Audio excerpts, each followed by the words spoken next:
Hello friends, welcome back to my channel. তো বন্ধু, ভালো আছো তো? আজ আমি একাদশ শ্রেণীর বাংলা সিলেবাস নিয়ে এসেছি। কি তোমাদের পড়তে হবে আর কত নম্বরের প্রশ্নগুলোই বা হবে। দেখো, এমসের তোমাদের বাংলা শিক্ষক যে বইটা বেরিয়েছে আমার হাতে এসেছে, ছবিটাও দিয়েছি। এখানে প্রথম সেমিস্টারের সিলেবাসগুলো, নাম্বার বিভাজন সব কিছু দেওয়া আছে। তো আমার কথা শুনে তোমরা প্রস্তুতিগুলো নেবে।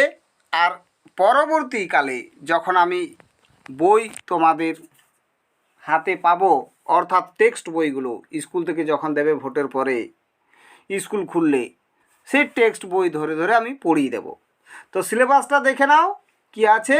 40 নম্বরের যে প্রশ্ন একাদশ শ্রেণীতে যারা উঠেছ প্রথম সেমিস্টারে, কি কি পড়তে হবে। গল্প পুইমাচা বিভূতিভূষণ বন্দ্যোপাধ্যায়, প্রবন্ধ বিড়াল বঙ্কিমচন্দ্র চট্টোপাধ্যায়, কবিতা Ishwarchandra Vidyasagar, Michael Madhusudan Dutta.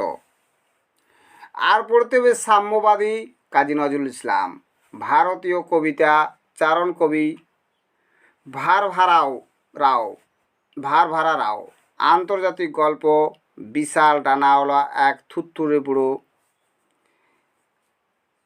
গ্যারিয়াল Garcia Marquez. তো আর ভাষা থেকে পড়তে হবে বিশ্বের ভাষা ও ভাষা পরিবার, বাংলা ভাষার উদ্ভব ও ক্রমবিকাশ, ভারতে প্রচলিত ভাষা পরিবার, বাংলা ভাষার বৈচিত্র্য, বাংলা শিল্প সাহিত্য সংস্কৃতি ইতিহাস থেকে যেটা পড়তে হবে। প্রথম পর্বে থাকছে প্রাচীন বাংলা সমাজ সাহিত্য ও সাহিত্য চর্যাপদ।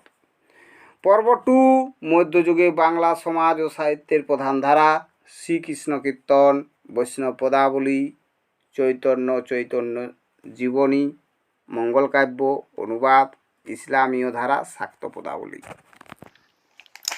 তো দেখো, এই যে 40 নম্বরের প্রশ্ন কেমন হবে।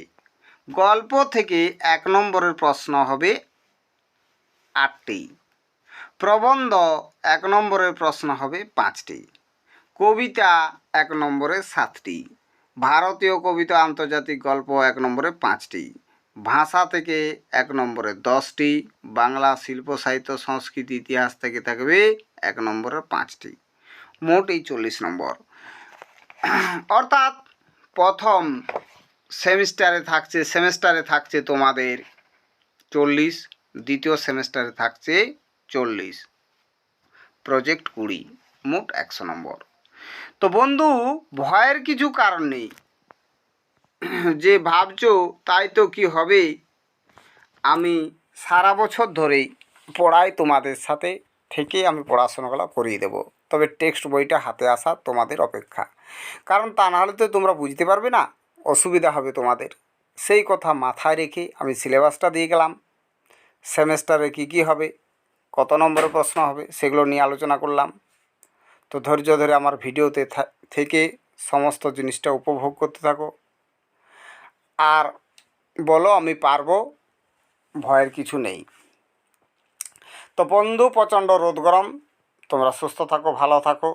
দেখা হবে তোমাদের সাথে পরবর্তী ভিডিওতে। May God bless you. মেরা ভারত মহান। বন্দে মাতরম।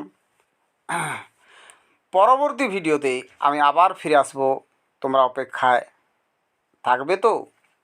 কোনো অসুবিধা হলে অবশ্যই কমেন্ট বক্সে কমেন্ট করে জানিও, আমি উত্তর অবশ্যই দেব। তো বারবার বলছি, ঈশ্বরের নিকট তোমরা ভালোভাবে থাকো, তোমাদের সাফল্য কামনা করি। দেখা হবে পরবর্তী ভিডিওতে।